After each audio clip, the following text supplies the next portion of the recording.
Thanks for joining us on Galaxy today. It is Wednesday, the 7th of August, 2019. My name is Justin Akadonia. Welcome you on the show. And of course, he's not alone. He's with Uche Onyekunje. And like you rightly said, it's August 7th. And of course, people say the year is fast running to an end. We cannot but thank God that we're saying the 8th month in the year 2019. Okay, so Justin and I are looking at power in little beginnings. Yes, power in little beginnings. It is something that we should talk about. Okay, just before we get into the discussion proper, we would love to hear from you, maybe a bit of a testimonial on your own part, or if you have something to share, a story to share with us, let us know about it. You can do that by interacting with us on our social media handles using the hashtag Galaxy Today. You can also send SMSs. Over time, we'll also take your calls. The numbers will be displayed on the screen. Have you ever started something small? You didn't even know just how far you would go. Sometimes you got discouragement from a lot of people just because they felt that just how far can you go with this? And but somehow you kept on, you continued, and it is now a different story. Let us hear about stories of small beginnings that are now big stories. We have a big fish, in quote, in the house who will be telling us about her stories and how she was able to turn around her fortunes for good. Before we bring her on board, Uche, let me talk to you. Have you had any close experiences concerning that? I was going to ask you. I mean, let's say going into school when I was to apply into university, and I was caught between law and mass communication. And I felt communication has always been my thing. I mean, from secondary school, I was so involved with press club. You know, but not writing job. I'm from home where they believe what is arts is that sciences or probably commercial. And I remember till the day I graduated, even had my master's, my father kept on asking me, what's the name of that course you're studying again? And I kept on saying mass communication. But today I could say, he's like, okay, that's my daughter. Whenever he says that's my daughter, you know. And I've also had cases where I have cousins who refused to go to school. I'm not saying you shouldn't go to school, but they decided to go into business that felt like this is of no use. And today we really can't, looking at them then now, you know, it's a whole lot of difference. But for you, I can say that for Justin, he started out as an accountant, and I'm wondering what he's doing here with the media. And I know you have a story there. Well, I do. I have a story to tell. You know, talk about dreams coming true. I remember also, you know, bringing my people together when I was so this small, and I now bring out some newspaper and start trying to read to them, you know, just for the fun of it. Or sometimes I just go in front of the mirror and I just read something. You know, you must have been the likes of Cyril Stober. Right now, trying to mimic them. You know, then we had just the Nigerian Television Authority, you know, the main TV station in Nigeria back in the day. So we had Cyril Stober, we had Donald Overejo, we had the CEO of another private you know, TV station also, you know, making waves back in the day, and some very wonderful ladies. There was Ruth Yinka Craig, Ruth Benamesia, Senna Orwell Brown, and all of that. You know, but right now, you know, those little dreams have actually come to fruition. We have a guest in the house, but I will not introduce her yet. I want us to listen to this song. It is made popular by Cobhams, and he calls it Ordinary People. We'll be right back. Stay with us.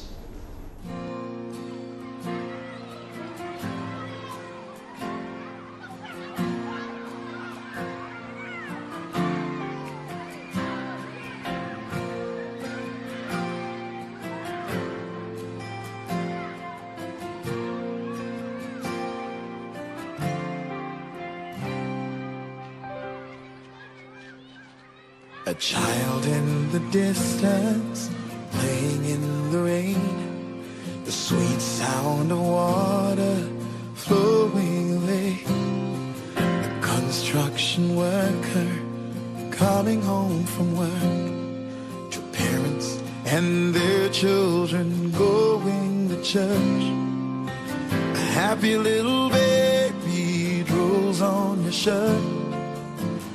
What an extraordinary day.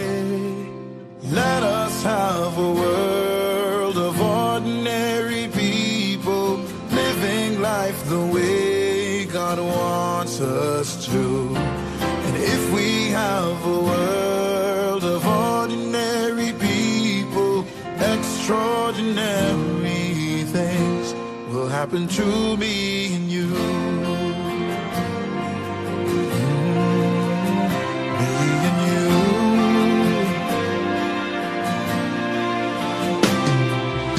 Ordinary Abraham, he was just a man, but he'd kill his son for the price of a lamb.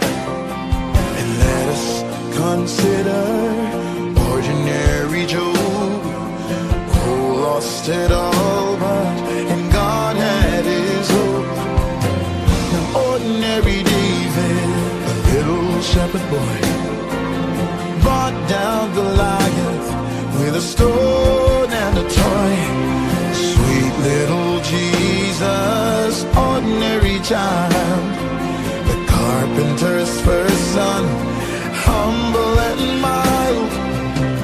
If anybody told you he'd be Messiah, you probably would laugh it off, I know.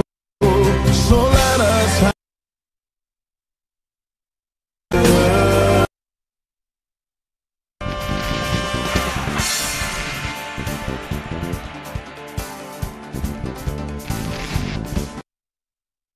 Squeeze Records.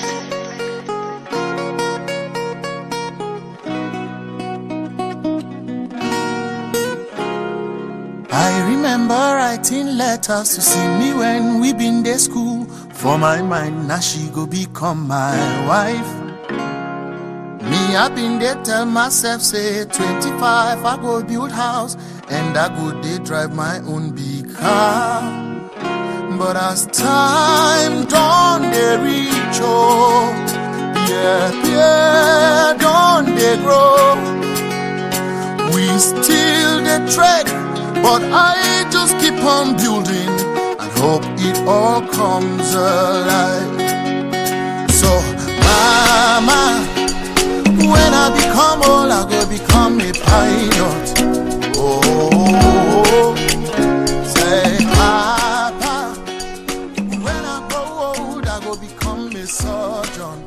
But dreams do change, and I keep hoping that it all comes alive. Oh, oh.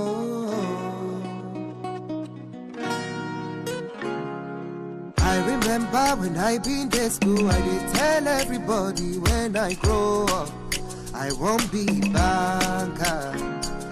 I been think say if I dey work for place where people they keep money, money no go finish for my hands. Oh, but as time no they wait, oh, yeah, still they grow, and we still they try to make things work, hoping it comes alive. So mama, when I become old, I go become a doctor. Oh, Papa, when I grow old, I go be engineer. But dreams do change. I'm still hoping that it all comes alive.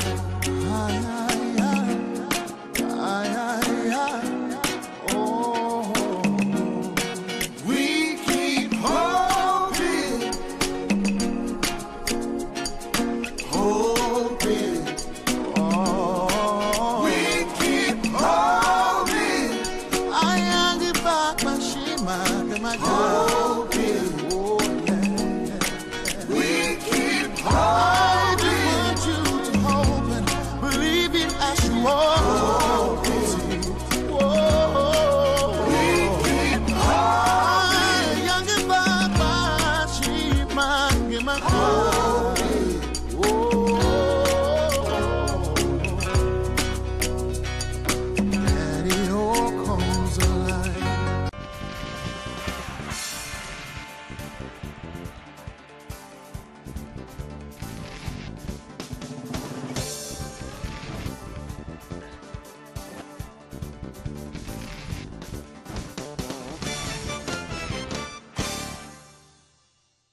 All right, welcome back. If you've just joined us, you're watching Galaxy today, and indeed we're looking at the power in little or small beginnings. We have a guest in the studio. She has had it, good, because although she didn't really start all big, but she will be telling us about her stories, and she'll try as much as possible to, try to change perceptions about life. Some people feel that.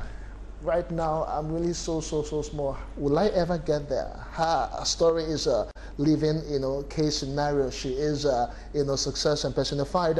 Ladies and gentlemen, let's make welcome Ayodeji Mebogbe. She is the founder and the CEO of No Leftovers. Good morning to you, Ayodeji. Good morning. Good morning. Good It's morning, good to have you. Thanks for joining us. Thank you for having me. All right, Ayo Mebugwe is an entrepreneur and the CEO of No Leftovers Nigeria Catering Services. She grew up in Lagos with her family and had rough education due to sexual abuse that messed up her psychology.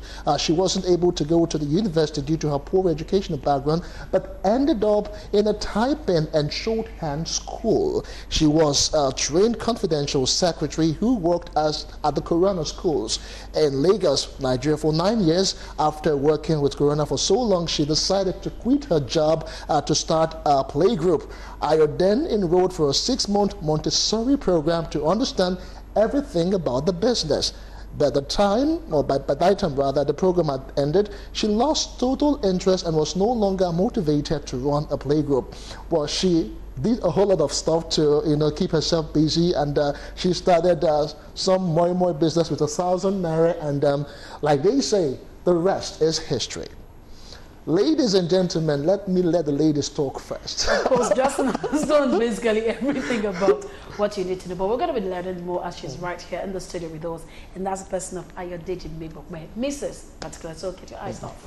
Good morning. Thank you once again for having me. It's good to have you. Okay, so we've just read your story, but we know that some people are visual learners. The story is told by one's voice, and then the sick person tell the story sinks more. So let's just go back. How did it all started, and how did No Leftovers become? As in, how did you become who you are today? Okay, the truth is, I didn't plan to start a business when I started. I was just totally tired, and I was confused as to the next step to take. Like he rightly said, I had worked with Corona School for 9 years, and the plan was, okay, so I was going to be 40. And I just thought to myself, I can't go on like this. I need to do something for myself. I need to show, my children that you can do something with your hands. So the initial plan was to open a play group. But then I went for the 6-month course, and I found out that I wasn't as interested as I thought I was. I loved children, but I found out during the course that running that as a business is a different ballgame altogether. And so I spoke to my husband. My husband is an amazing man, by the way, ever supportive and ever encouraging. And then when I said to him I wasn't interested, I was really afraid to tell anybody that I wasn't interested in opening a play group again, because, from my past, I had tried so many things and it appeared as if I never finished anything I started. So I was very, very cautious about telling anybody, but my husband was very supportive and said to me, you know what, Ayo, I trust you, just calm down. Think of what you want to do. And while I was waiting for what to do, I actually started teaching children at home. I would take up home lessons and all of that. And so there was a day we had no food in the house. It was really bad. It was a really, really hard day. And I just went to my husband. I said to him, you know what, there's no money in the house and we need to eat. And my husband gave me 1,000 naira. My initial reaction, my intended reaction was like, where's this going to get us? Just how far can it go? Yeah, but I thank God. I remembered something my mother told me when I was getting married. She said, hey, whenever you're upset with your husband, just imagine you're drinking water. Put the water in your mouth, don't swallow it until your anger abates. And that was what I remembered that day, and I didn't say anything, but I made moi for the family that day. And my sister-in-law paid us a visit, and she perceived the aroma of the moi and she requested that I give her what I was cooking. I was very reluctant to do that, but I had no choice. So I gave my sister-in-law a wrap. She tasted it and she was like, ooh la la, this is nice. Can you make me the next day? I said, why not? She said, how much should I pay? I said, well, this cost me 1,000 naira. And she was like, 1,000 naira for all that stress of baking moi moi? I said yes, and she gave me money. I made for her the next day. She gave some of her friends, I gave some of my neighbors, and that was how the calls started coming in. Who made this moi moi? Who made this moi moi? And people started making orders. From there, I took to church. From church, then I had to go back to Corona school to start selling. That was a different ball game altogether. Wow. Okay, but we know that this very business took you as far as the US. We made you meet with the former First Lady, Michelle Obama. How did you get there? Okay, so I had to go to Corona school because after selling to people in church, people selling to family and friends, I knew I needed a larger market. And you know, because it's food, I also knew that I needed to go to a trusted environment. People who trust me, who know that, oh yes, they can vouch that whatever she does will come out well. So I went to Corona school. I stood at the gate. It was a very humbling experience. I fought, you know, I fought that step. I was like, initially I was like, oh my goodness, they're going to laugh at me. But I came to terms with the fact that, listen, if you don't take the step you need to take and think of what people will say, you will never ever take a step. You never even know what will be there at the end of the day. And so I remember going to the gate and I stood there and I started screaming, moi moi for sale, buy this moi moi, your life will not remain the same again.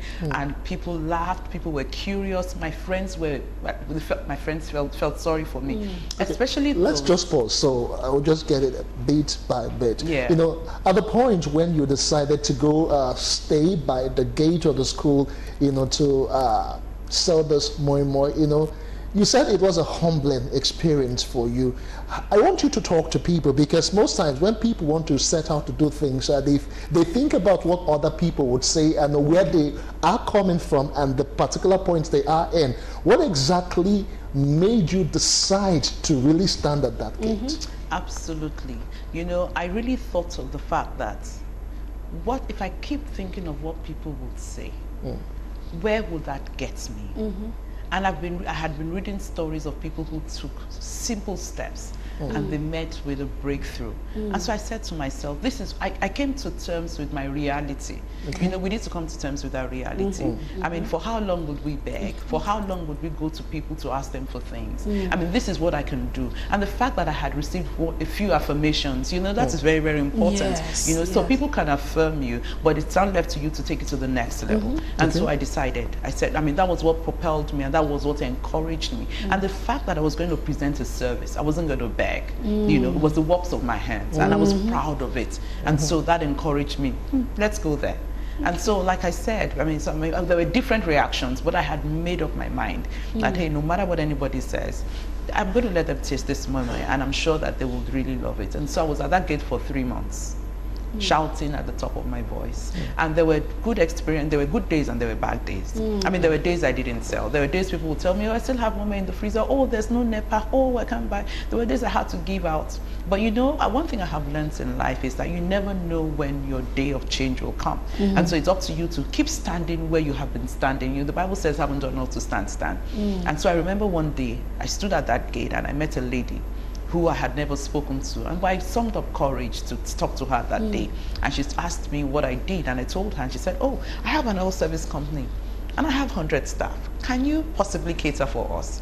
I was like, oh, yes, I can. And so that was what got me off the streets of Corona. That was what got me off the gates of Corona. But I still had a hunger.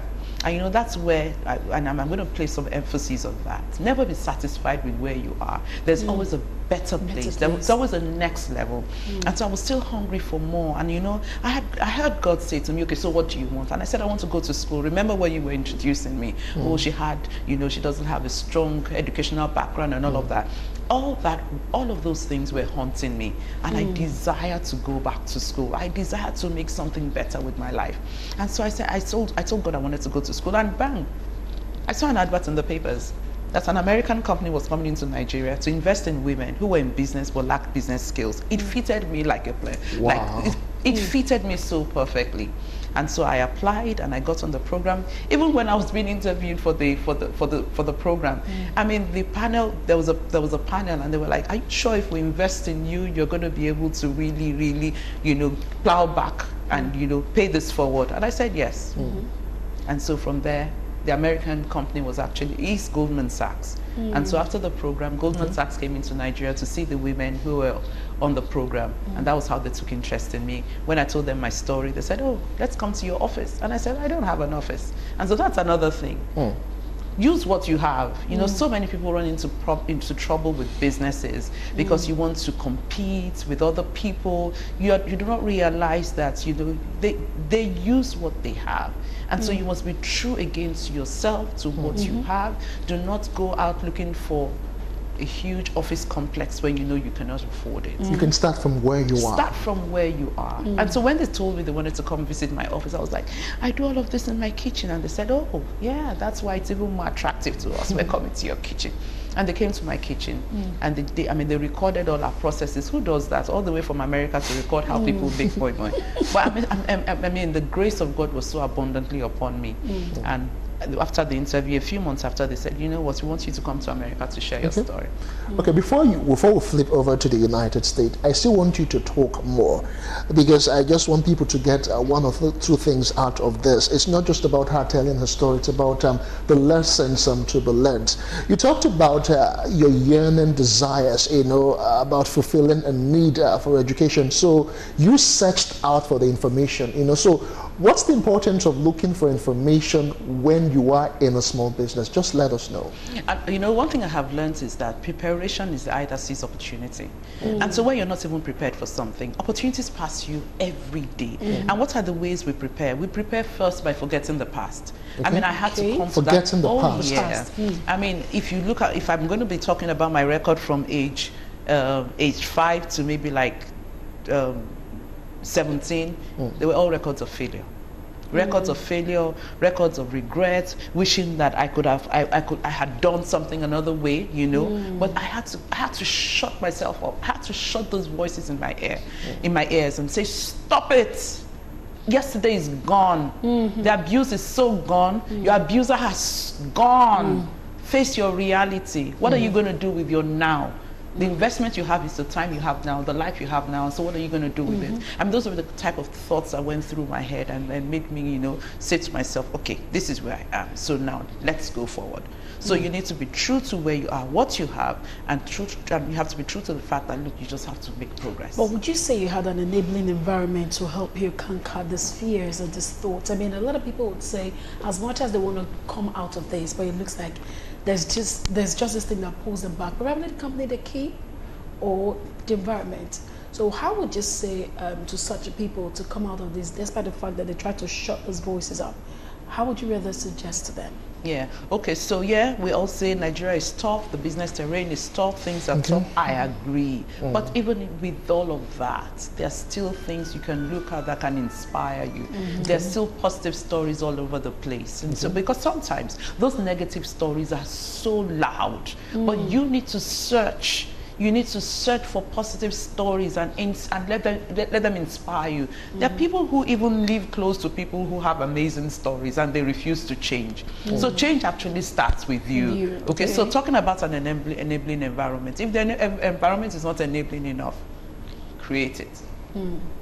Create it. Make the best use of what you have. So you can actually create your own environment in order to thrive. You can. I remember when the Americans came to the house for the first time. We were living in a smaller apartment, and I was a bit panicky. Oh my goodness, how are we going to set up? You know, my husband said, you know what, let's do a makeover.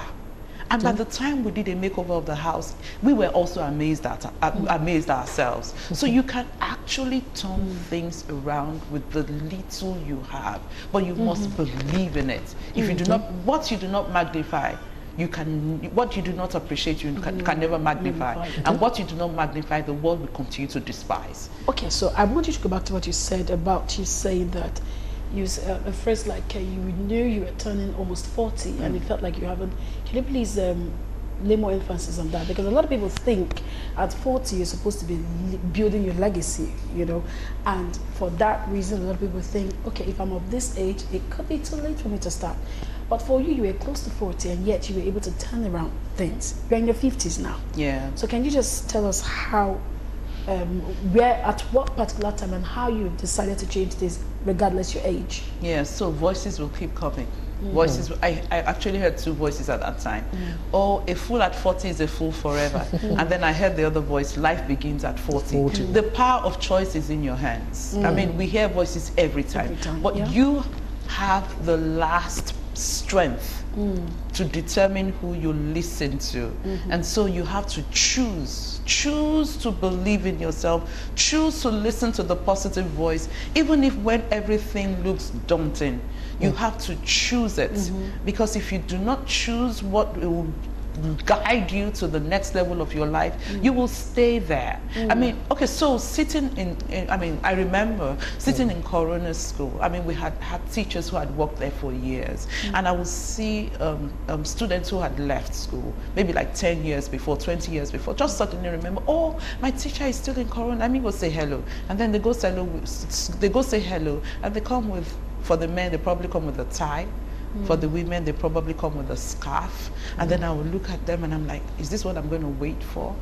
And so you see, you need to look at where you are and ask yourself, is this where I want to be? You can actually rewrite your history. You can actually rewrite your story. I mean, so I made up my mind with God on my side. I do not say that I have done this by any power of might of my own. But with God on my side, I said, no, this history, this story has to be rewritten. Yeah. All right, it is still Galaxy today, and we are looking at the power in little beginnings. We still have Ayodeji Megbookme with us here in the studios. Would love to hear from you. If you have a question from her, if you have a contribution or comment, feel free to do so. You can interact with us on social media, or you can also send SMSs, and we'll take 1 or 2 calls when we return from this break. She'll be sharing her experiences when she flipped over to the United States. She would share to us how that experience was for her and how it actually changed her life for good. In a moment when we return, do join us again. Squeeze Records.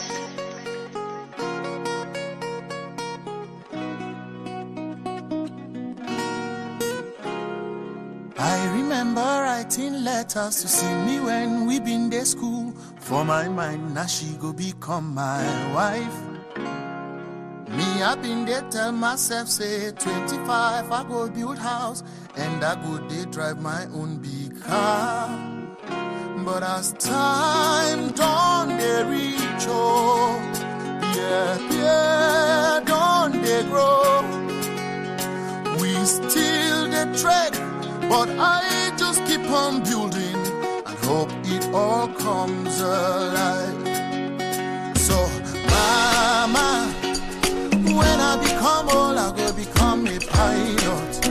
Oh, say, papa, when I grow old, I go become a surgeon. But dreams do change, and I keep hoping that it all comes alive. Oh,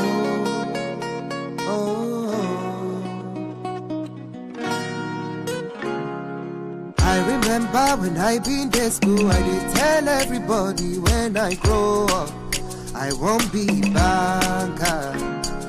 I been think say if I dey work for place where people they keep money, money no go finish for my hands. Oh, but as time no they wait, oh, yeah, still they grow, and we still they try to make things work, hoping it comes alive. So mama, when I become old, I go become a doctor. Oh, papa, when I grow old, I go be engineer. But dreams don't change. I'm still hoping that it all comes alive.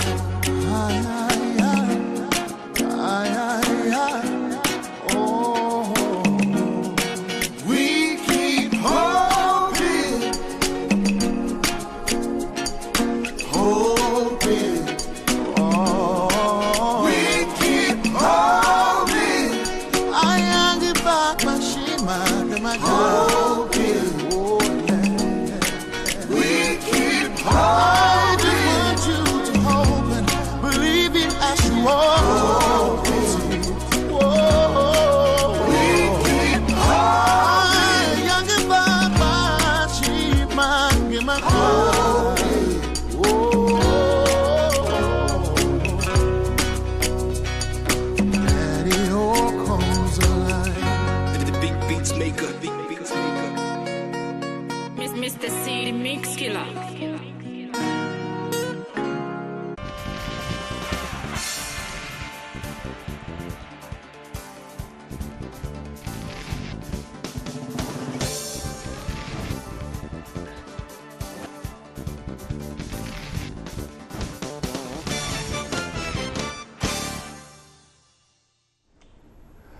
All right, welcome back. Dreams by Atela and John Oga and Kilo Keys. We have some SMSs that have come in this morning.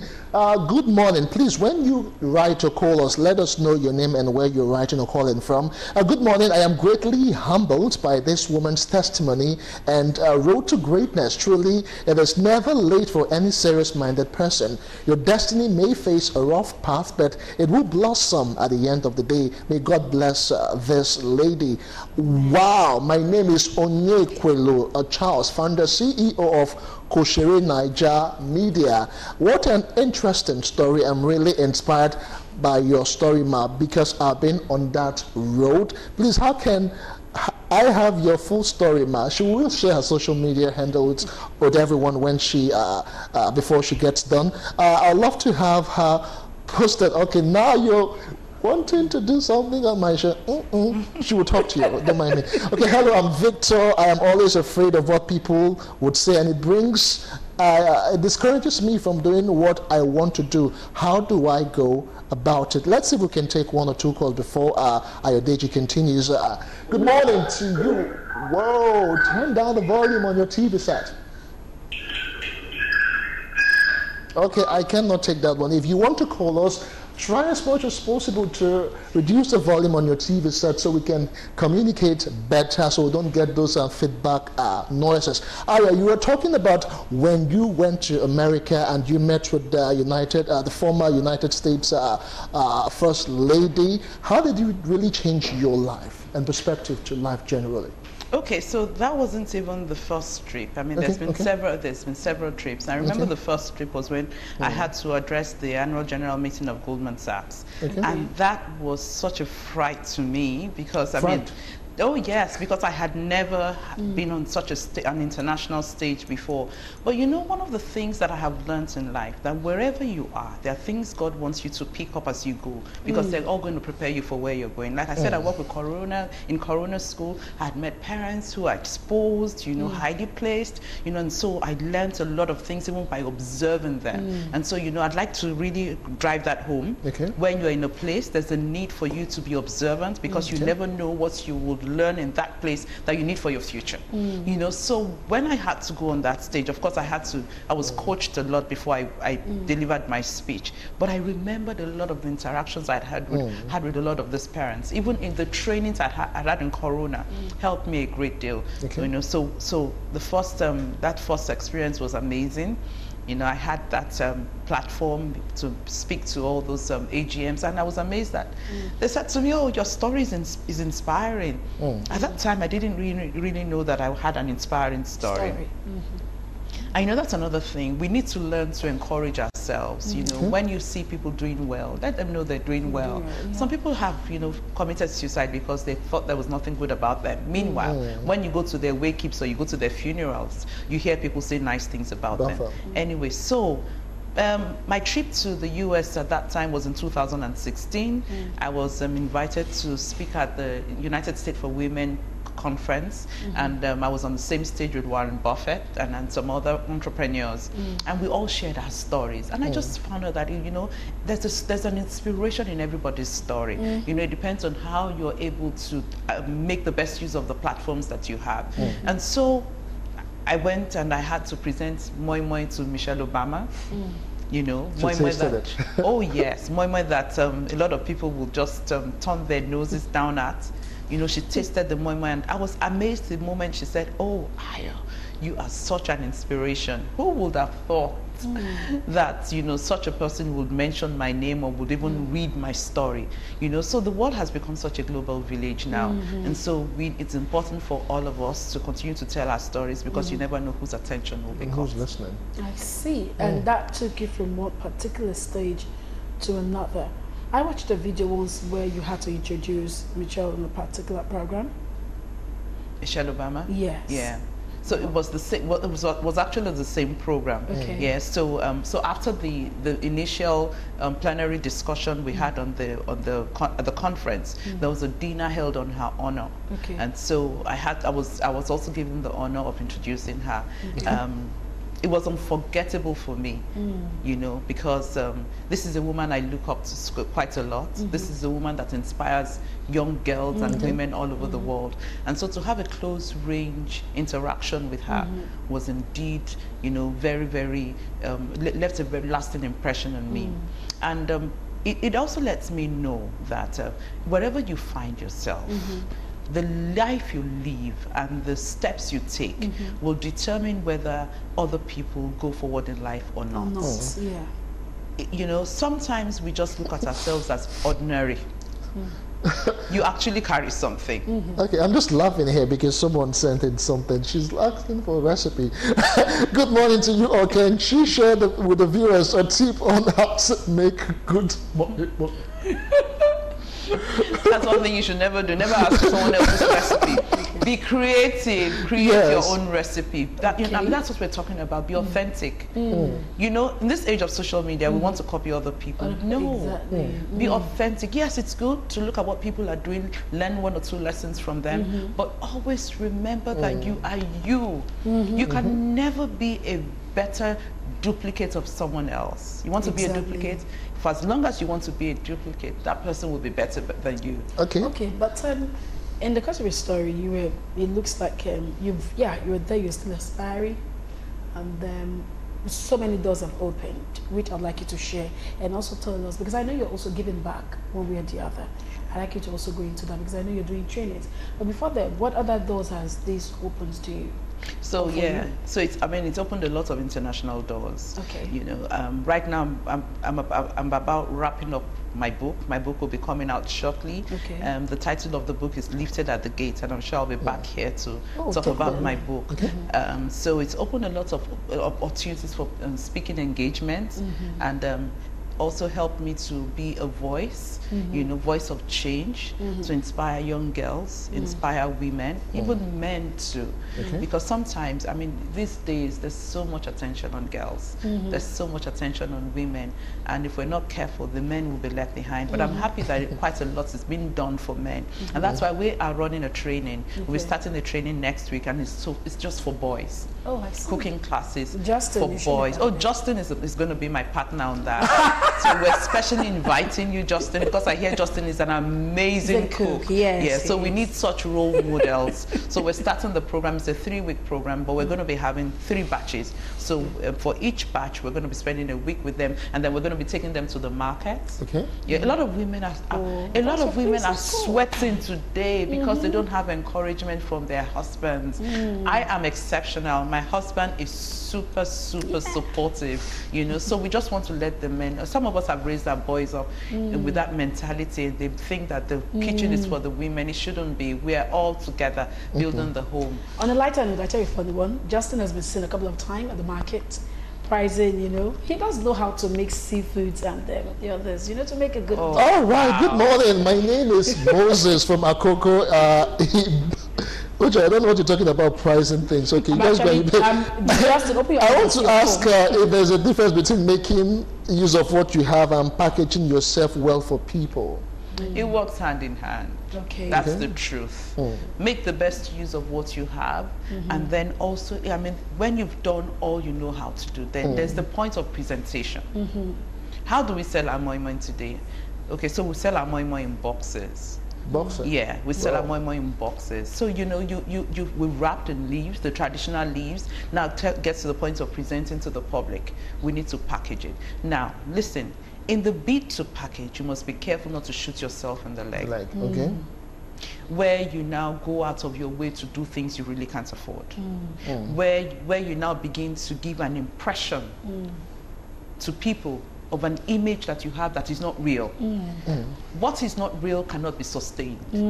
And so even as we build our businesses, we must be careful in packaging and doing all of these things. How sustainable are those things? You know, some people say fake it till you make it. How true is that?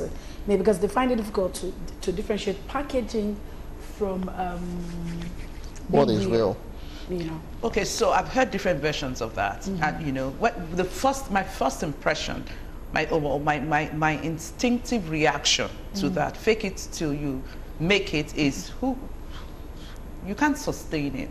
But then I've heard people say, oh no, we're just saying take a step of faith. Okay? So if you're taking a step of faith and making moves to get to where you want to be, it's a different thing. Okay. But then you fake it till you make it. You fake that, okay, I have this boutique. And so I don't have the boutique, except from the booth of my car. But my friend has this boutique. And so I go to my friend's boutique to do a video and pretend that this is my own boutique. That's wrong. That's faking. That's faking, and you can't make it that way. Okay, so let people know where you are. But you make the best use of where you are, of what you have. I mean, when people even see that from the little you have, you're making so much effort, you're creating something extraordinary with it. Oh, then they're attracted to you. They know that, oh, there's something at the end of the tunnel for this person, and then we're going with her all the way. I still like us to go back to something about her education. Yeah, go ahead. I think some time ago you enrolled for something, but you were given something else. Okay. I'd like you to talk about that. So okay, what's my educational background to start with? Okay, so when I left school, I failed school twice, and then my father was very upset with me. And so he said to me, go look for what you're going to do. So I ended up in a typing and shorthand school. And I think this is important for somebody to listen to. I ended up in a typing and shorthand school. At that time, I found out I was doing very, very well in typing and shorthand. But I had to be real to myself. In that class, there were a lot of house helps. I was the only one who came from her parents' house. A lot of parents, a lot of madams actually took their house helps into that school for them to while away time and get out of mischief till they got back from work. And so I found myself doing very well. But I was real to myself. I wasn't doing well because I was the best in that. I was doing so well because the people that surrounded me were like blind people, and I was a one-eyed man. And so when I told my father that, Dad, thank you for this opportunity, but I need to go higher. And so when he saw that I was serious, he now took me to a proper sectorial college. So I went to Grace Polytechnic. It was Grace Sectorial Administration then. And that was where I stopped with my OND, and then I did my HND in Sectorial Administration. So coming out of Corona, and even all through my years, now, I did it, my husband and I agreed when we're getting married that we would not employ a help. And we've been married for 26 years now. Our children are all grown. But all of these years, we never had a house help because of the scare of abuse I had gone through in the hands of somebody that was trusted. So, I mean, we were not going to let our children go through all of that. And so we said to ourselves that we were going to make the sacrifice to raise them ourselves. And so by the time I was leaving Corona, I mean, I was beginning to feel bad. You know, there are times when you've made sacrifices and it appears as if everybody has gone ahead of you. And then you begin to regret the sacrifices you've made. I was at that point. But then I would look at my children, look at how they were turning out, and I felt that this is a good medal for me. But then I found out that these children have grown. Now, Ayo, you've got to build your life with where you are and with what you have. And that was why even when I finished with EDC, Enterprise for Development Center, my story cannot be complete without Enterprise for Development Center. I mean, all they taught us in business school helped a great deal. When I finished, my business was going on well. I went back to school. I enrolled for a master's program at the Manchester Business School. And I remember when I was applying for this program, they were asking me different questions. What do you have? What degree do you have? And I told them what I had. But when they heard that I had started my business with 1,000 naira and I had grown it to what it was, and I had this number of employees, they checked online, they could see that there was so much progress made. Oh, they said, wow, you're the candidates we're looking for. You know, so sometimes we go through experiences that we feel are demeaning.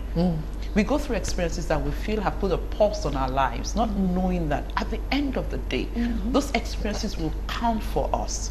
And so I really want to talk to somebody out there that, look, don't think that you have wasted time sacrificing for your future. You've wasted time, I mean, maybe because you've experienced some things, and you choose to sacrifice some things for your children, or you sacrifice for some things for even the people around you. Don't think you've wasted time, but you must be awake to the point when you now need to rise. Because I could have sat down there, I could have said, oh, okay, so I'm fine, but no. I knew that it was time for me to rise. So there are times and there's seasons. And so when you go through your times and seasons, know that no season lasts forever. Make the best use of the season you're in and know when to move to the next level. All right, let's take on this call. Hello, good morning to you. Good morning. Turn down the volume on your TV set and call us back. All right, we have some SMSs here. Please, when you call, try as much as possible to turn down the volume on your TV set so we can communicate better. All right, I have this one. Good morning. My name is Olatunji from Ibadan. Since I was 14 years old, I have been interested in agriculture. I started my poultry with 3 chickens at the age of 15 and also used a small space at my backyard to cultivate maize. But my parents are the type that never take things seriously, not even my health. Now, I have a year left before I'm done with my university, and I've been planning to start a new fish farm and big poultry at home and school. How can I convince my parents to take everything I'm saying seriously and not just discuss and forget about it? Sometimes it's hard to sell our dreams to our parents. And I have learned that God sends destiny helpers our way. So the fact that they are your parents does not mean they're the ones that God would use. So, I spoke about knowing when a season it changes. So when you see a track record, it might not even be your parents. For somebody out there, it could be your husband. Because I mentor a lot of women, and I hear a lot of women complain that, oh, my husband is not supportive, and that's where I am. And I'm telling them, no, it doesn't. If you don't have the support of your husband, build a support system. For yourself. Build a support system for yourself. Identify them. Sometimes we do not identify people that God has sent to us as support. We feel we get stuck with the situations we're in. If your husband is supportive, if your parents are supportive, thank God for that. But if they are not, look for a support system that can help you, that can inspire you, that will help you to grow. So I was talking about sacrifices. So if you've made sacrifices for so long and it's yielding nothing, know when to stop. I've heard women say, I've been building my business and I keep plowing back into the family. Sometimes my husband takes a loan from me. He never returns. I said, he never returns the loan. And I said to them, stop giving him that loan. Yes, you've got to be real. You've got to be real. So know when to stop. You've been giving somebody something every time. You give the person, then give the person. I'm sorry to butt in here, but something came into mind so that we can clear the way. So when we say build a support system, it's so funny that a lot of our youth are already biased, but it says support. Can you please explain what support means? A lot of people could just think, okay, it could just be that sugar daddy somewhere trying to... I like you to explain that support, because support should be something you get without having to part with something. If you understand what I mean. Is there where you can actually explain support for the benefit of the young ones watching now? Now, if the support you're getting is at the cost of integrity, at the cost of your self-worth, at the cost of everything that you know that you have, that is supposed to be to the glory of God or for the blessing of humanity, then there's a problem with it. Okay. Now, also, the support that you're getting, that you know, that you cannot give back, or the support that you're getting that you cannot be proud of, then there's a question mark. Some people can say, oh, I've done this Aristo business for so long, and look at what it's gotten me. Well, remember that the payday is coming. And you cannot sustain Aristo business. You can't sustain it. You understand? So the kind of support we're talking about is the support that you know you cannot be ashamed to talk about. The support that you know that wherever you go, you'll be able to show it and you'll be able to replicate it. Do you understand? You're able to pay it forward. So support in the sense, it does, and listen well, somebody out there. This support we're talking about does not have to be money, because that's the mistake a lot of people make. True. And people have asked me this question several times. Did Goldman Sachs give you money to start your business? Goldman Sachs never gave me money to start my business. What they gave me was opportunity and education. And it is priceless. Nobody can take that away from me. God forbid if my business runs bankrupt today, the knowledge, the platforms that have been given, nobody can take them away from me. And you know what? Business is in seasons. If anybody sits here to tell you that, oh, my business has been rosy from day one, they lied. You know, but all this knowledge that I've gained in interacting with people, in going to school, in reading, has helped me. So that when I get to rock bottom sometimes, I know exactly what to do. You know where to pick up back from. Yeah, I know exactly what to do. So we must be mindful of that. To build a support system that can work. Okay, let us take some feedbacks that have come in this morning and see if we can take one or two calls as we round off. Her story is so inspiring. I can do so many things, but my fear is, how will I present it? Will I make sales as we have so many competitors? Esther from Ikorodu. This one says, I'm still Onyekolo Charles, CEO, Koshere Niger Media. I'm not just inspired, but I'm greatly encouraged by you, Ma. I wish my fellow youth, especially girls, hear your story, and I wish to marry a woman like your type. God help me. I'm also grateful to God for making me sit in front of my television set this morning. Please, Ma, drop your social media handle, she will. I want to follow you up, Ma. God bless you so much. I want you to address the first message that we took. She says, let me just read again. She says, her story is so inspiring, but I can do so many things, but my fear is, how will I present it? Will I make sales as we have so many competitors? Esther from Ikorodu. So yes, I'm glad you said fear. You know what the definition of fear is? False evidence appearing real. Listen, for as long as you're fearful, you will never take a step. You need to be bold and audacious. Fear will come. Fear will come.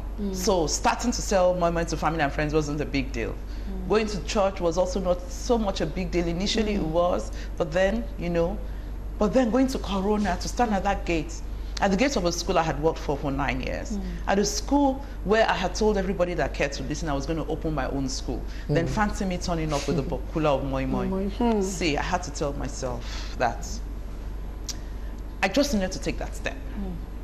And if I fail, like Queen Esther said, If I perish, I perish. I perish. And then I start again. But then, even before moi, even before working in Corona, I had sold all sorts of things. I had sold sweets, I had sold chewing gums, I had sold chocolates, I had sold fairly used clothes. I had sold meat. Go to the abattoir on behalf of people, buy meat. I had sold all sorts. I had sold cars, I had sold clothes. All of these things I'm not doing today. I never was able to build a sustainable business out of all of these. But I can tell you, the lessons I learned from doing all those things are applicable today. So don't be afraid of failing. If you fail, what is failure? Failure is not the end of the world. Failure is actually just a new way to learn how not to do things, and a new way to learn how to do things. All right, let's see. Can we take one or two? Hello, good morning. My name is Olainka, texting you from Ikmaja. I'm a student at the same time running a business which I started with, he says, with 6,000 naira. But thank God today I'm a man of myself, but my business is still up and down. What should I do? Continue. That's what you do. All our businesses are up and down. Continue. Do not give up. If you believe in your business, keep doing it, and opportunities will open for you. And then another thing is that you have to be creative. Creativity. You have to be creative, you have to be innovative. Okay. You know, you cannot continue doing things the same way and that you expect used to do results. them. Yes, so you need to be creative about business. And also look out for opportunities around you. Okay. I have heard of somebody who started a business, she started her business by selling carpets. Today she's into real estate. Okay. So who told you a business cannot evolve? Don't be surprised if tomorrow you hear that this moi seller is now selling. Don't let me tell you what. It's not hotelier. All right, Ayo, before we let you go, just share your social media handles for people who may want to follow you and also share in your success story. Yes, so you can follow me on Instagram, Megbope Ayo, M-E-G-B-O-P-E, at Megbope Ayo, M-E-G-B-O-P-E-A-Y-O. I'm on Facebook also at Megbope Ayo. Okay. Everything is Megbope Ayo. Okay. Yes, Twitter, Megbope Ayo. All right, thank you so much, Thank you so Ayo. much. I feel so Thank you full for now. having me. And all of a sudden, I'm asking myself, I hope I'm in the right But then, Yeah, you're just before we having let you go, my is it just Mama you do now? Oh, yeah. Thank you. Thank you for expanded to other things. Thank you for asking that question. Okay, so my daughter actually is leading the team now. Yeah. Yes, so it's a full catering outfit. Oh, okay. Yeah, so we cater for social events. We have a restaurant. We have a restaurant. We have a commercial. We have 2 commercial kitchens where we work from. So, and we're still evolving. Exactly. Okay. Once again on social media, she's Megbope Ayo, M-E-G-B-O-P-E-A-Y-O on Instagram and of course on Thank God Facebook. you pronounced it well this time around. All right, that's the size of our show for today. I want to say a big thank you to all of you who have tuned in and contributed by calling and sending SMSs. We do appreciate them. And a big thank you to Ayodeji once again. Thank you for having Thank you me. so Thank you, much. Richie. Thank and you for of course, having don't forget we'll do this same time again tomorrow. Be sure to be seated at 10. You'll be happy you did. We'll see you same time again tomorrow. I'm Uche Onyekuji. Bye for now. And I'm Justin Akadonye. Good morning to you.